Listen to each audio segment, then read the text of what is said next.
अजीज़ तलबा और तालिबात, स्टैंडर्ड 7 में आपका इस्तेमाल है। आइए साइंस सब्जेक्ट का topic number 3 properties of natural resources. Properties of natural resources, कुदरती वसाइल की खुसूसियात।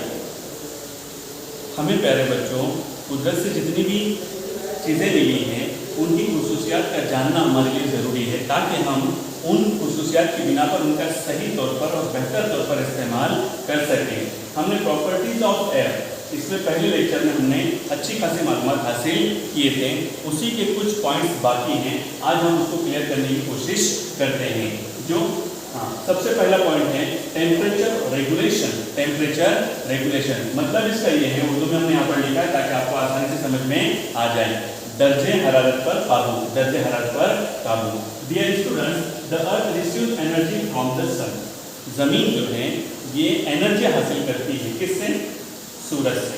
सूरज से इन इज रिफ्लेक्ट, ये उसको वापस करती है, reflect in the form of heat. तवानाई के इसमें उसको हीट जो है हरारत की शक्ल में उसको वापस करती है। और कुछ उसमें से हरारत जो है वो वाटर वैपोर, आबी बुखारत, वाटर वैपोर, आबी बुखारत एंड CO2 कार्बन डाइऑक्साइड जो है उसमें से कुछ हीट को जो है एब्जॉर्ब करते हैं। क्या करते हैं? और वो दूसरे अज्जा जो है, दीगर अज्जा हैं, उनको वो प्रोवाइड करती हैं। Of this it and give it to other constituents of air. हाँ, ये हवा के जो दूसरे अज्जा हैं उनको वो हीट जो है प्रोवाइड की जाती है। किसके जरिए से? Water vapour and carbon dioxide CO2, इनके जरिए से वो दी जाती है। अगर समझ लो if there is no air, अगर जमीन पर हवा नहीं होती तो जमीन का दर्जे हरारत जो है वो इतना कम हो जाता कि हमारा जमीन पर वजूद नामुमकिन होता था, हमारा जिंदा रहना इतना आसान नहीं था। तो प्यारे बच्चों, एयर का जमीन पर होना उसकी वजह से बहुत बड़ा ये फायदा है, जिससे दर्जे हरारत पर काबू पाया जाता है। तो ये प्रॉपर्टीज ऑफ एयर में एक अहम पॉइंट था प्यारे बच्चों। फिर ट्रांसमिशन ऑफ साउंड। प्यारे बच्चों, जो हम बात करते हैं वो हमारे कानों तक आने के लिए बीच में कुछ न कुछ वसीला होना चाहिए, कुछ न कुछ जरिया होना चाहिए। जैसे मैं आपसे बात कर रहा हूँ, आप तक वो आवाज़ आ रही है, वो हवा के जरिए से आ रही है, in the medium of sound. जो साउंड जो एयर के जरिए से वो आवाज़ आपके कानों तक पहुँच रही है। जहाँ एयर नहीं होगी, जहाँ हवा नहीं होगी, जैसे इन द स्पेस, छोटे से बॉक्स में देखो वहाँ सामने लिखा हुआ है, स्पेस में हमको आवाज़ सुनाई देगी, क्योंकि वहाँ हवा नहीं है तो हमको आवाज़ सुनाई नहीं देगी। बस मुंह हिलता हुआ आपको दिखाई देगा, लेकिन साउंड कोई भी आएगा नहीं। जिस तरह से मैं अभी मुंह हिलाऊं तो वो आपको आवाज़ नहीं आएगी, क्योंकि मैं बोला ही नहीं हूँ। लेकिन स्पेस में अगर मैं बात भी करूं तब भी वो आप तक आवाज़ पहुंचने वाली नहीं है। क्यों? क्योंकि वहां पर जो है हवा नहीं है। आवाज़ के पहुंचाने के लिए हवा का होना जरूरी है। मीडियम जो है वो हवा रहती है। तो हवा का जो टेम्परेचर है कम ज़्यादा होता रहता है सर्दी, गर्मी और बरसात के दिनों में। तो ये बात भी यहाँ पर आवाज़ के पहुँचाने में मुआविन मददगार बनती है। In winter the density of the air increases.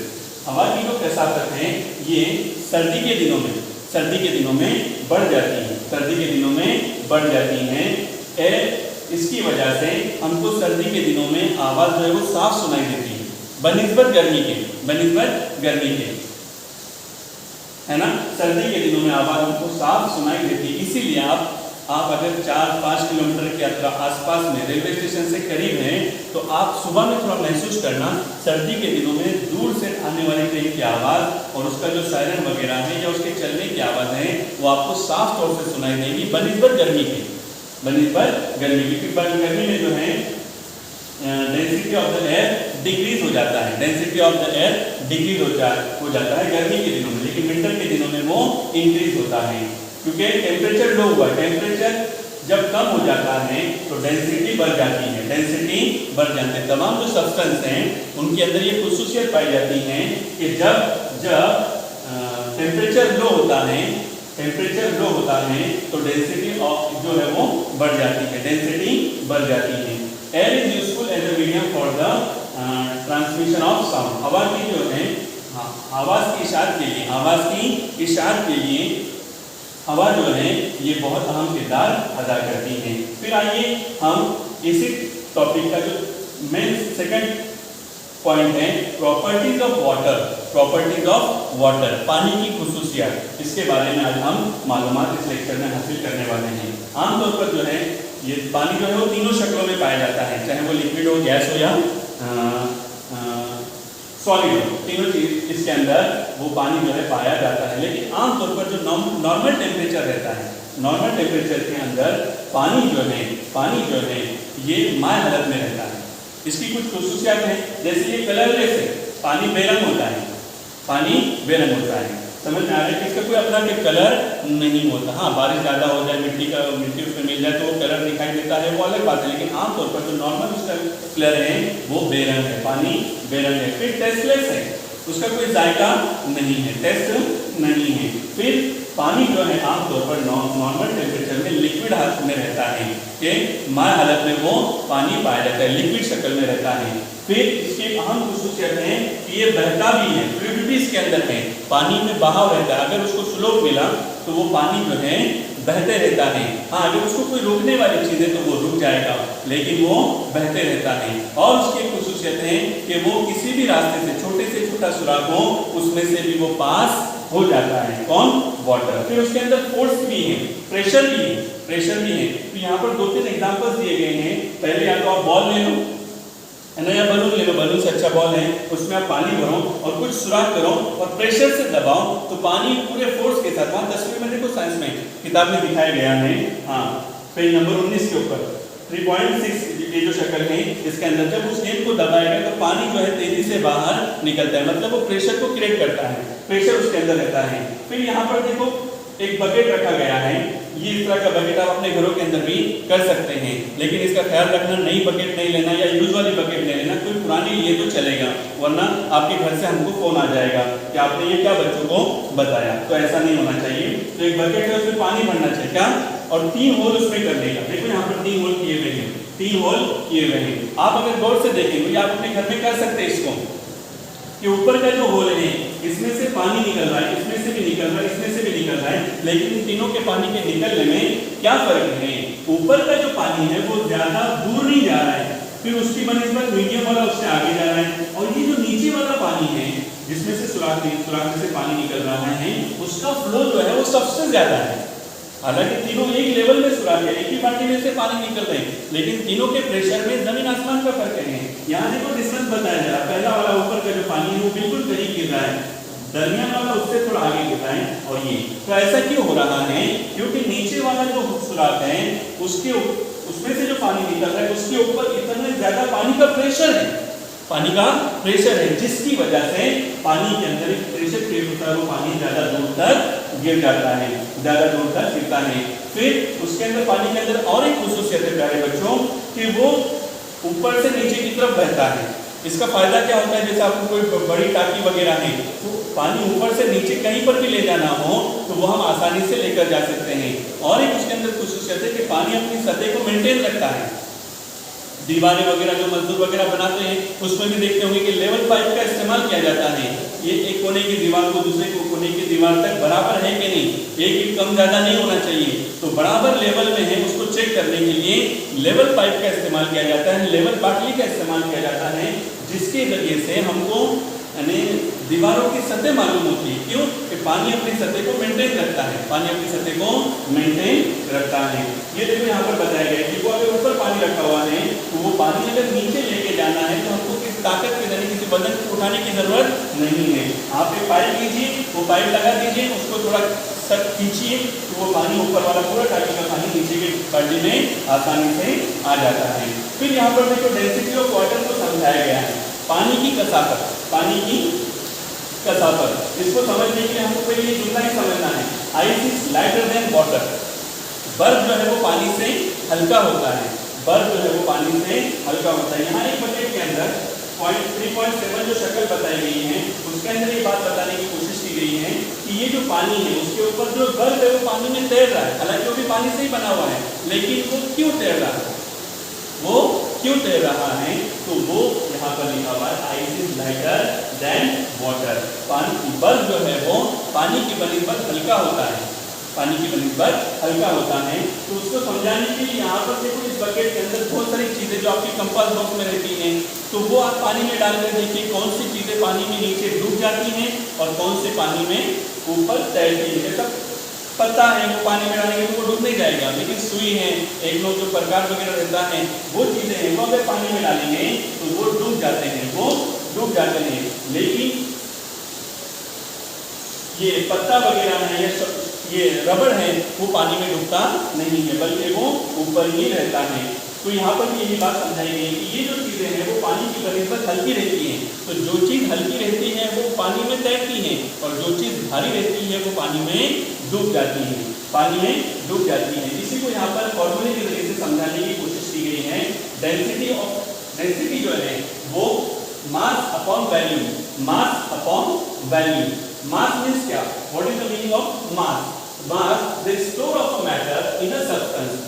जो कोई भी हम मादा ले रहे हैं, है ना, सब्सटेंस ले रहे हैं, उसके अंदर जो मादे की मिकदार है, जो मादा है इज कॉल्ड मास। जो उसके अंदर की जो शय है ना, वो जो है उसको हम मास कहेंगे। क्या कहेंगे? मास कहेंगे। फिर वैल्यूम किसको कहेंगे? वैल्यूम जो है the space occupied by a substance, जो उसने जगह घेरा है। क्या घेरा है? जगह घेरा है।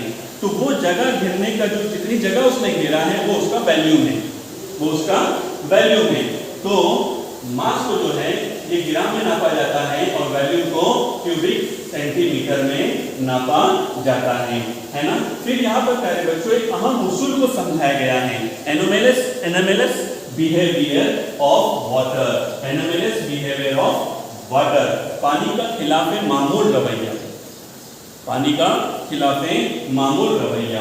प्यारे बच्चों आमतौर पर क्या होता है? Usually when the temperature of a substance is lower, जब किसी भी शय का टेम्परेचर लो किया जाता है, its density increases। ये याद रखने का, टेम्परेचर जब किसी शय का लोअर किया जाता है, कम किया जाता है, तो डेंसिटी बढ़ जाती है। रिपीट करो आप लोग भी, temperature of a substance is lower, temperature of a substance is lower. जब किसी शय का टेम्परेचर कम किया जाता है, डेंसिटी बढ़ जाती है, डेंसिटी बढ़ जाती है। डेंसिटी मतलब कसाफत, क्या कहेंगे उसको? कसाफत कहेंगे।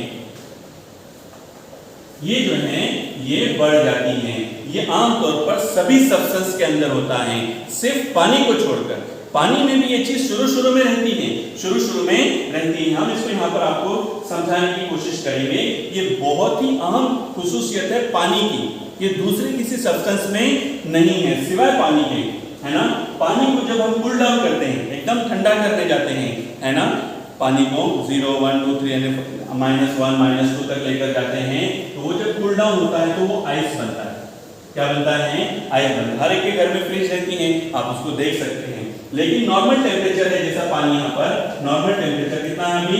25 डिग्री सेल्सियस है। पानी बिल्कुल माय हालत में है, लिक्विड में है। -25 पे से 20 डिग्री पर आया, तब भी वो जो है डेंसिटी जो है बढ़ रही है, डेंसिटी बढ़ रही है। जैसे जैसे हम टेम्परेचर कम करेंगे डेंसिटी बढ़ती जाती है, डेंसिटी इंक्रीज। कब? जब टेम्परेचर लो होता है, टेम्परेचर लो हो रहा है, डेंसिटी बढ़ रही है। डेंसिटी मतलब कसाफत। फिर 20 पे से 10 आया, 5 आया, लेकिन जब 4 आता है, 4 डिग्री सेल्सियस, यहाँ पर ध्यान रखना, जैसे जैसे टेम्परेचर लो होगा डेंसिटी बढ़ते जाएगी। लेकिन जब टेम्परेचर 4 डिग्री सेल्सियस पर आता है, कितने पर आता है? 4 डिग्री सेल्सियस पर आता है टेम्परेचर, तो डेंसिटी इंक्रीज होने के बजाय डिक्रीज होना शुरू हो जाती है। क्या हो जाती है? कसाफत बढ़ने के बजाय कम होना शुरू होती है। कब? 4 डिग्री सेल्सियस पर आने के बाद। इसका मतलब ये हुआ 4 डिग्री सेल्सियस पर पानी की कसाफत सबसे ज्यादा रहती है। 4 डिग्री सेल्सियस पर तक जो है डेंसिटी बढ़ती रहती है। इसका मतलब कि 4 डिग्री पर डेंसिटी सबसे ज्यादा रहेगी, सबसे ज्यादा रहेगी। कितने डिग्री सेल्सियस पर?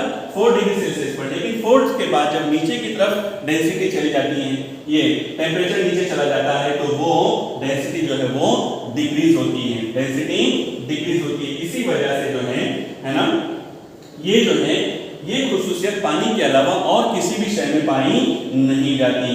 हाँ हाँ, लेकिन 4 डिग्री सेल्सियस पर आने के बाद, देखिए यहाँ पर लिखा गया है ताकि आपको समझ में आ जाए, लेकिन 4 डिग्री सेल्सियस पर आने के बाद डेंसिटी बढ़ने की बजाय कम होती है। इसी को पानी का खिलाफ मामूल रवैया कहते हैं, एनामेलस बिहेवियर ऑफ वाटर। कितने डिग्री सेल्सियस पर? 4 डिग्री सेल्सियस पर आने के बाद डेंसिटी इंक्रीज होने के बजाय क्या होती है? डिक्रीज होती है। इसीलिए 4 डिग्री सेल्सियस पर पानी की डेंसिटी सबसे ज्यादा रहती है। फिर -3 -2 ये 3 2 0, फिर -1 -2 इस पर जाता है तो वो डिक्रीज होते चली जाती है। ये बात आपको समझना है। फिर यहाँ पर देखो एक एग्जांपल दी गई है ना, 3.9 इफेक्ट्स ऑफ डेंसिटी। डेंसिटी का इफेक्ट क्या होता है? डेंसिटी का इफेक्ट क्या होता है? ये नॉर्मल पानी है, ये नॉर्मल पानी है, उसमें पोटैटो डाला गया है। क्या डाला गया? नॉर्मल पानी में जो मीठा पानी रहता है, नदी नालों का जो पानी रहता है, उसमें बटाटा जो है, पोटैटो जो है वो डाला गया। तो आप देखेंगे कि वो पोटैटो अंदर डूब जाएगा। ये आप अपने घर में कर सकते हैं, लेकिन उसी तरह का पानी, लेकिन वो पानी नमकीन रहेगा। कैसा? सॉल्टी रहेगा। 4 5 6 चम्मच ऐसा नमक उसके अंदर डालेंगे और उसको घोल देंगे, तो थोड़ी देर के बाद जब पूरा उसमें मिक्स हो जाएगा, सॉल्यूशन तैयार हो जाएगा, तो वो महलूल तैयार होने के बाद अगर आप उसके अंदर वो पोटैटो डालेंगे तो वो पोटैटो पानी में तैरने लगेगा, पानी में तैरेगा, डूबेगा नहीं। क्यों? क्योंकि यहाँ पर पानी की डेंसिटी बढ़ गई। अब पोटैटो जो है वो हल्का हो गया। यहाँ पर पोटैटो भारी था, वो पानी में डूब गया था पानी की बनिस्बत, है ना। लेकिन यहाँ पर नमक डालने की वजह से जो है पानी की डेंसिटी बढ़ गई, सॉल्टी वाटर हो गया, डेंसिटी बढ़ गई, इसलिए वही पोटैटो उसी पानी के मिकदार में डूबने की बजाय ऊपर तैर रहा है। ये आप अपने घरों के अंदर भी कर सकते हैं। ये पूरा पानी है, ये पूरा पानी, पोटैटो ऊपर रहेगा। क्यों? सॉल्टी वाटर की वजह से। तो सॉल्यूट यानी मुनहिल, जिसमें कोई शय को मिलाया जाता है, जैसे पानी में नमक मिलाया तो ये सॉल्यूट हो गया। फिर सॉल्वेंट यानी नमक जिसके अंदर डाला गया, नमक किसके अंदर डाला गया? पानी के अंदर, तो वो मुनहिल तैयार हो गया। और फिर मुनहिल जो है वो पानी है, फिर नमक पानी में मिल गया तो वो सॉल्यूशन तैयार हो गया, उसको महलूल कहते हैं, जिसको हम साइंस की लैंग्वेज में सॉल्यूशन कहते हैं। क्या कहते हैं? सॉल्यूशन कहते हैं। उम्मीद करते हैं ये बात भी आपको समझ में, ये जो मेथड है, ये अहम खुसूसियत जो पानी की है एनोमेलस बिहेवियर की, वो आपको समझ में आ गई होगी। फिर लास्ट पॉइंट है हमारा यूजेस ऑफ वाटर, पानी के इस्तेमाल। पानी का इस्तेमाल कहाँ होता है? तो समुद्री है ना, बहरी सफर के लिए, है ना, समझ चुके दुनिया में अक्सर हिस्सा जो पानी है ना, चूंकि वो बहते रहता है, मद्दोजजर उसमें आता है, उतार चढ़ाव आता है, भट भरती जिसको हम कहते हैं, है ना, तो वो उसकी वजह से जो है पानी बहते रहता है, पानी चढ़ेगा उतरेगा, तो उसकी वजह से बड़े बड़े जहाज जो पानी में कम ईंधन की वजह से, कम ईंधन होने के बावजूद भी दूर का सफर आसानी से कर सकते हैं। ड्यू टू इट्स फ्लूइडिटी, उसके बहने की वजह से, किसकी वजह से? बहने की वजह से कम खर्चे में, न रोड बनाने की जरूरत है, न पटरी बिछाने की जरूरत है, न अच्छा ईंधन इस्तेमाल करने की जरूरत है, कम से कम ईंधन में, चूंकि पानी बह रहा है तो बहते पानी में कोई चीज जिस तरफ पानी बहता है उस तरफ आसानी से वो चली जाती है, तो कम ईंधन में भी वो बड़े बड़े जहाज उसके बहने की वजह से सामान एक जगह से दूसरी जगह नकल हमल के ट्रांसपोर्ट के लिए मुआविन और मददगार बनता है। फिर इलेक्ट्रिसिटी जनरेट करता है, हाइड्रो इलेक्ट्रिसिटी कहते हैं। एक फिल्म भी इसके ऊपर बनी थी। एक गांव में जो बिजली का प्रॉब्लम था और उसके पहाड़, उस गांव के बाजू में पहाड़ था, पहाड़ पर से वो पानी बहता था, तो वो पानी को जमा किया गया और फिर बंद बांधा गया और वो बंद के जरिए से एक चक्का नीचे चरखा रखा गया और उस चरखे के ऊपर पानी को यानी गिराया जाता था, जिससे वो चरखा चलने लगता था और उससे फिर बिजली जनरेट हो गई। तो जो है गांव का मसला बिजली का हल हो गया। तो जनरेट इलेक्ट्रिसिटी, हाइड्रो इलेक्ट्रिसिटी। फिर गुड्स कूलेंट, है ना, ये भी जो है किसी भी चीज को जल्दी ठंडा करने के लिए, जैसे गाड़ी गर्म होती है, इंजन गर्म होती है, तो रेडिएटर के अंदर से धुआं बाकायदा निकलता है, इंजन में से धुआं निकलता हुआ आपको दिखाई देता है, तो उसको कूल करने के लिए रेडिएटर में वाटर का इस्तेमाल किया जाता है। ये गुड कूलेंट है, ये चीज को जल्दी ठंडा करता है।